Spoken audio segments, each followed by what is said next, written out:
Allez, c'est parti au Britannia Stadium, c'est parti pour une magnifique après-midi et soirée de football sur Canal.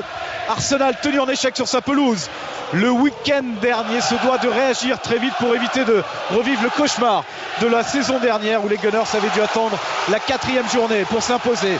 Mais attention, Stoke City sur sa pelouse devant son public est une équipe terriblement difficile à jouer et qui offre une dimension physique insupportable parfois pour les plus grands d'Angleterre. Ça méritait un carton effectivement. Allez, le coup franc pour Mikel Arteta. Allez, la vengeance peut-être. Oui, mais il peut pas être concentré sur sa frappe, Denis, parce qu'il a des douleurs encore. Une touche défensive là tout près du piquet de corner, c'est toujours compliqué parce que les rouges et blancs se sont positionnés très haut pour empêcher la sortie du ballon.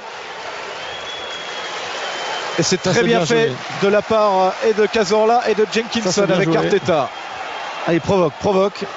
Et il a pris de la vitesse là, Gervinho. Va-t-il réussir à passer cette fois? Il s'appuie sur Arteta. Mais encore une fois, une faute. Il y avait une faute, mais il laisse l'avantage, Monsieur Mason. Très belle frappe de Santi Cazorla, la même pratiquement que face à Sunderland le week-end dernier. Ouais, mais il doit parade pour Begovic. Et ce sera Arteta, et c'est encore dans le mur. Gibbs. Et le ballon qui sort. Voilà Theo Walcott. Voilà. Sa première accélération pour aller décaler Jenkinson.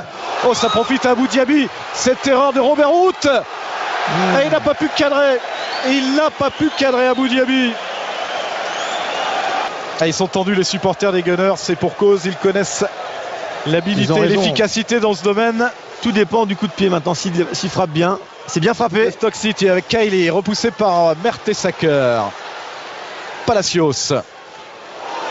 Regardez, en glissant, il arrive à se relever. Et il est pris par Oxlade-Chamberlain. Pour Olivier Giroud. Il est seul. Et il tente le lob, magnifique. Oh là là, la frappe lobée d'Olivier Giroud, juste au-dessus de la transversale d'Asmir Begovic. Ça va faire un deuxième match nul consécutif pour Arsenal. Un deuxième consécutif aussi pour Stoke City. Pas de but donc au Britannia Stadium cet après-midi. 0-0 entre les hommes d'Arsène Wenger et ceux de Tony Pulis. Mauvais début de saison malgré tout pour Arsenal. Oui, c'est une deuxième mi-temps décevante. Denis, la première a été plutôt de qualité malgré le 0-0. On a le sentiment que Arsenal n'a pas encore retrouvé la fluidité totale dans son jeu de passe, dans les coups de pied arrêtés comme on disait.